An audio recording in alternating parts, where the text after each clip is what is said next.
योग वशिष्ठ महारामायण सुनते रहने के लिए हमारे चैनल को सब्सक्राइब करें और बेल आइकन जरूर दबाएं।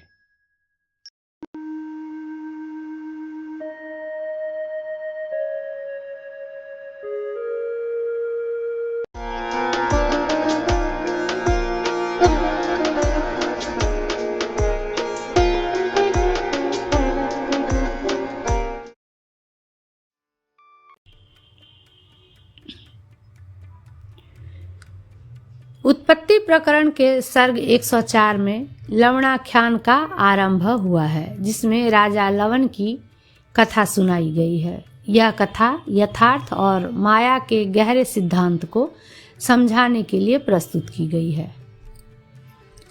उत्तरा पांडव नामक एक सुंदर और समृद्ध देश का वर्णन किया गया है, जहां घने वन, स्वच्छ जल स्रोत, रंगीन पक्षियों का कलरव और हरित धान के खेत थे। इस देश में हरिश्चंद्र कुल से उत्पन्न राजा लवण राज्य करते थे, जो अपनी धार्मिकता और तेजस्विता के लिए प्रसिद्ध थे। राजा लवण अपनी सभा में विराजमान होते हैं। सभा में मंत्रियों, सामंतों, कलाकारों, गायक गायिकाओं और अन्य जनों की उपस्थिति थी। वहां पवित्र ग्रंथों का पाठ और स्तुतियों का वाचन हो रहा था।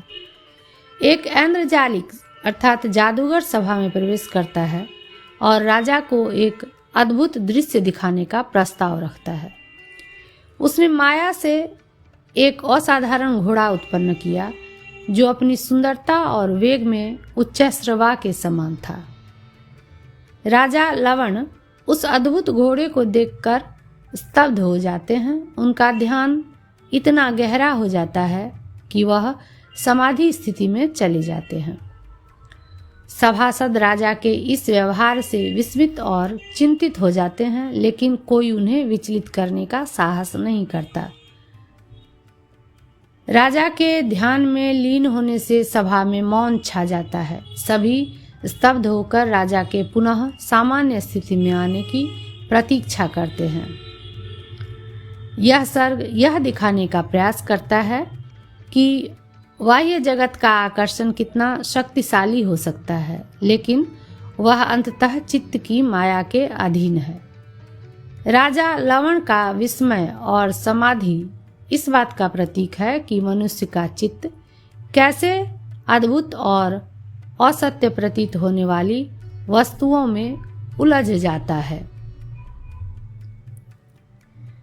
वशिष्ठ जी बताते हैं कि जैसे वर्षा के जल से मुक्त कमल खिल जाता है, वैसे ही राजा बोध प्राप्त करते ही जागृत अवस्था में आ गए। वे भावनात्मक और शारीरिक रूप से कंपित हो गए, जैसे भूकंप के दौरान पर्वत कंपन करता है। राजा को मंत्रियों और सभासदों ने संभाला, जैसे प्रलय के समय क्षुब्ध मेरु को अन्य पर्वत सहारा देते हैं। राजा के मुख की दशा चंद्रमा के समान प्रतीत हुई।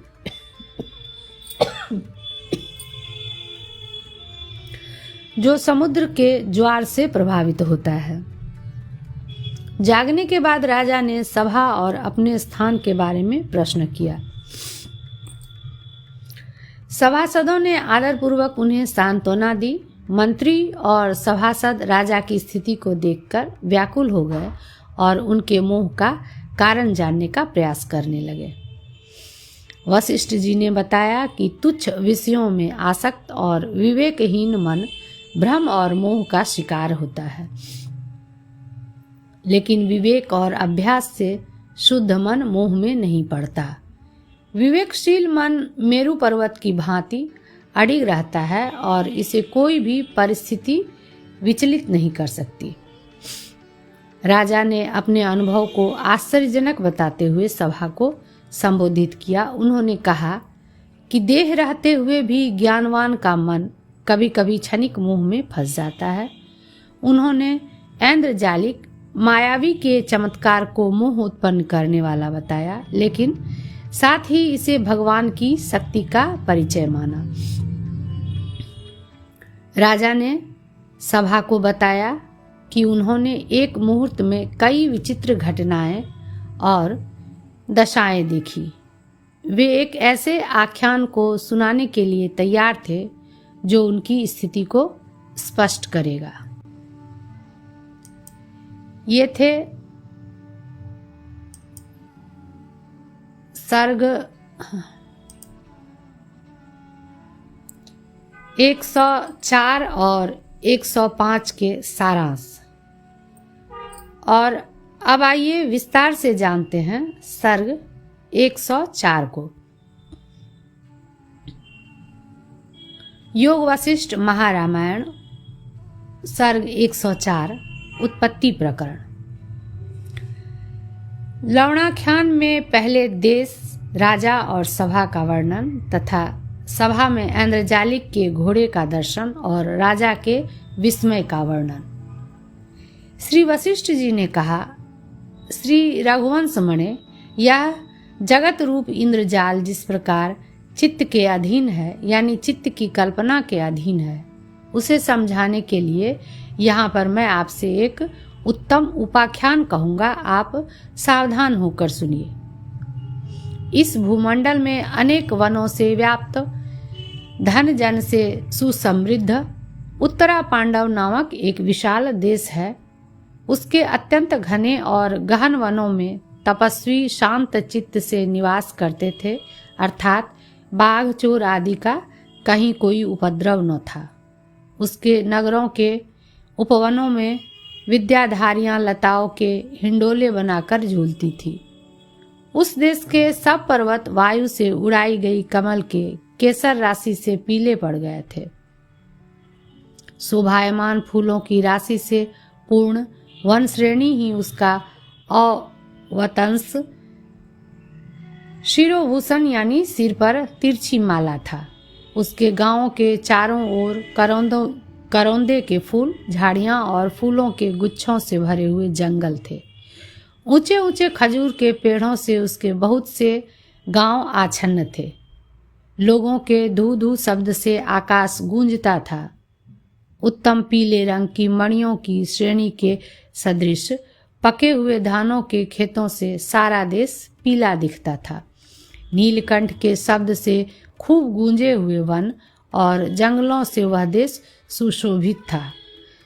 सारसों के शब्द के वेग से, उसके फूलों के केसर से, कनक मय से कानन मुखरित थे। तमाल और पाटल के वृक्षों से विचित्र प्रकार के नीले पर्वतों के छोटे छोटे गांव उसके कुंडल थे। रंग बिरंग के पक्षियों के कलरव से उसमें बड़ी मधुर और अव्यक्त ध्वनि हो रही थी। नदी के किनारे पर खूब खिले हुए मीठी नीम के वृक्षों से वह सारा देश लाल था। धान के खेतों में गा रही युवतियों से उसमें मनमथ का आवाहन हो रहा था। फूल और फलों में उनके शिथिल वृंत डंडी को गिराने के लिए बह रहे वायु से उसमें फूल रूपी मेघ कपाए जा रहे थे। मेरु पर्वत की गुफाओं से जिसके सिद्ध, चारण और बंदी निकल गए थे, ऐसे लावण्य को स्वर्ग में लाकर मानो वह देश बनाया गया था। उसके केलों के मंडपों में किन्नर और गंधर्व गाते थे। मंद मंद वायु के शब्दों से वह बड़ा रमणीय था। फूलों से भरे हुए उपवनों से वह सफेद था। उक्त उत्तरा पांडव नामक देश में हरिश्चंद्र कुल में उत्पन्न हुआ परम धार्मिक लवण नामक राजा था। वह भूमि में सूर्य के सदृश तेजस्वी था, जिसके यश रूपी फूलों की शिरोमालाओं से शुभ्र मध्य भाग वाले शैल विभूति से विभूषित भगवान शंकर जी के वृषभ आदि के समान सुशोभित हो रहे थे। उसके प्रधान प्रधान शत्रुजन तलवारों के टुकड़े टुकड़े करके काटे गए अतएव निशेष हो गए थे। उसके शत्रुओं के सेवकों को उसके स्मरण से ही ज्वर हो जाता था। धार्मिक पुरुषों के रक्षक, उदार कर्मों से भरे हुए, जिसके चरित का श्री हरि के चरित की नाई चिरकाल तक लोग स्मरण करेंगे। जिस राजा के गुणों के गीतों को अप्सराएं पर्वतराज हिमालय के शिखरों पर स्थित देव मंदिरों में प्रचुर रोमांचों से युक्त होकर आज भी गाती हैं, जिसके गुणों के गीतों का जिन्हें स्वर्गीय सुंदरियों ने गाया था और लोकपालों ने चिरकाल तक सुना था। ब्रह्मा के हंस सुंदर अभ्यास से अपनी ध्वनियों द्वारा अनुकरण करते हैं। हे श्री रामचंद्र जी, जिसका उदार चमत्कार अन्य राजाओं के तुल्य नहीं था, यानी उनसे कहीं अधिक बढ़ा चढ़ा था, जिसकी दीनता रूपी दोष से युक्त क्रिया न तो स्वप्न में भी देखी गई थी और न सुनी गई थी। कुटिलता तो वह जानता ही न था, अविनीतता तो उसने देखी भी न थी। जैसे ब्रह्मा रुद्राक्ष माला को सदा धारण करते हैं, वैसे ही उसने निरंतर उदारता धारण की। किसी समय जब सूर्य आकाश में उस स्थान पर पहुंच गए थे जहां पहुंचने पर 4 दंड दिन चढ़ता है, वह सभागृह में सिंहासन पर विराजमान हुआ। जैसे चंद्रमा आकाश में उदित होते हैं, वैसे ही जब उक्त राजा सभागृह में सिंहासन पर विराजमान हो गया, तब सामंत राजाओं की सेनाएं वेग के साथ प्रविष्ट होने लगी। स्त्रियां गाने लगी, अन्यान्य राजा यथास्थान बैठ गए। आनंददायक वीणा और बांसुरी की मधुर ध्वनि मन को हरने लगी। सुंदर चंवर हाथ में ली हुई स्त्रियां विलासपूर्वक राजा के ऊपर चंवर डुलाने लगी और शुक्र के समान प्रखरमती मंत्रिमंडल यथास्थान बैठ गया। जब प्रविष्ट राजकार्य मंत्रियों द्वारा प्रस्तुत हो रहे थे, चतुर वार्तावाहक दूत देश की खबर सुना चुके थे। पवित्र महाभारत आदि इतिहास समय पुस्तक पढ़ी जा रही थी और विनम्र बंदीगण सामने पवित्र स्तुतियां पढ़ रहे थे। जैसे मेघ जिसने होने वाली वृष्टि से बिजली की चमक दमक आदि आटोप को धारण किया है, पृथ्वी में प्रवेश करता है, वैसे ही किसी ऐन्द्रजालिक ने उस सभा में प्रवेश किया। जैसे पर्वत के समीप के छोटे पर्वत में स्थित फलों से लदा हुआ वृक्ष जिसकी ऊपर की भूमि भली मालूम होती है, ऐसे सुंदर पर्वत को प्रणाम करता है, वैसे ही मुकुट से जिसकी गर्दन सुशोभित हो रही थी, ऐसे सुंदर राजा को उसने प्रणाम किया। जैसे छायादार ऊंचे तने वाले फूलों से सुशोभित और फलों से लदे हुए वृक्ष के आगे बंदर प्रवेश करता है, वैसे ही वह सुंदर कांति वाले उन्नत कंधे वाले फूलों से सुशोभित हो रहे तथा फलशाली राजा के सामने प्रविष्ट हुए। जैसे भंवरा सुगंध युक्त कमल से मधुर स्वर से बोलता है, वैसे ही अत्यंत चपल और धन लोलुप उसने ऊपर को गर्दन किए हुए तथा सुगंध अतएव सुखकारी श्वास वायु वाले राजा से कहा, राजन, यहाँ पर आप एक आश्चर्य युक्त मिथ्या कौतुक क्रीड़ा को सिंहासन में बैठे हुए ही इस प्रकार देखिए, जिस प्रकार की आकाश में स्थित चंद्रमा आश्चर्यपूर्ण पृथ्वी को देखता है। यह कहकर उसने भ्रम उत्पन्न करने वाले मोर पंख के मोर छल को घुमाया, जो कि नानाविध रचनाओं के कारण परमात्मा की माया के तुल्य था।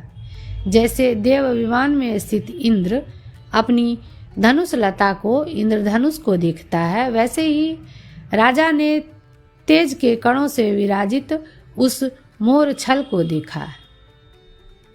इसी समय एक अश्वपालक जैसे मेघ सितारों से पूर्ण आकाश में प्रविष्ट होता है, वैसे ही सभा में प्रविष्ट हुआ। अत्यंत वेगवान सौम्य घोड़ा उसके पीछे ऐसे चला जैसे स्वर्ग की ओर जा रहे अति प्रसन्न वदन इंद्र के पीछे उच्चैश्रवा नामक घोड़ा जाता है। जैसे क्षीर सागर ने उच्चैश्रवा से युक्त होकर इंद्र से कहा था, वैसे ही उसने उस घोड़े को लाकर राजा से कहा, हे राजन, उच्चैश्रवा के तुल्य इस उत्तम अश्व को आप देखिए।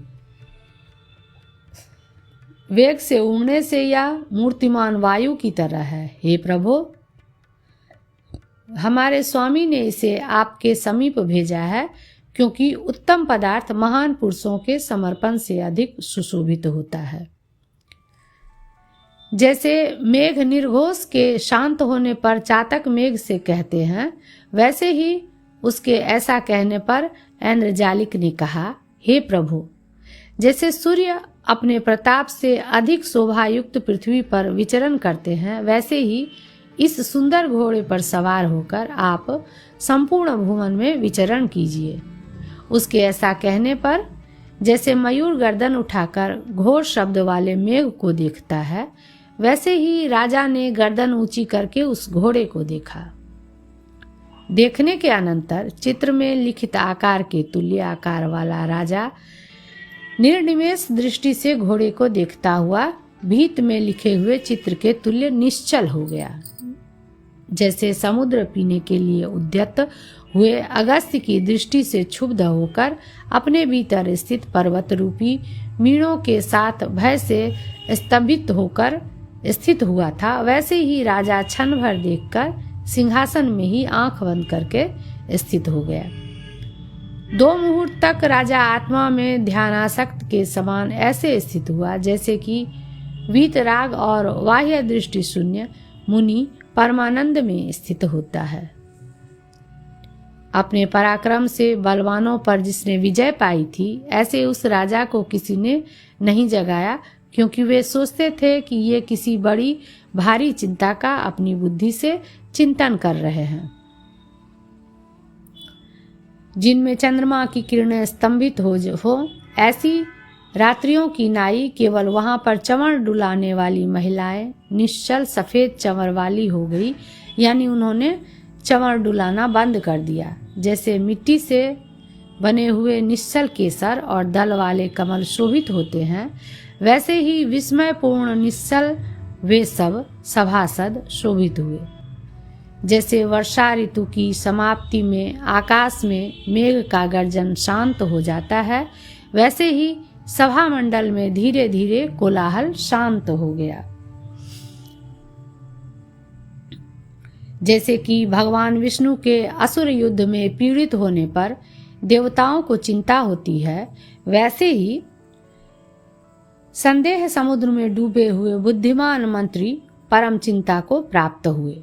राजा के आंख बंद करके बैठने पर अति आश्चर्य से निरुत्साह हुई, भय और मोह से दुखी सभा मंडप की जनता ने, जिसमें कमल मुकुलित हैं, ऐसे कमलवन की शोभा धारण की। 104वां सर्ग समाप्त।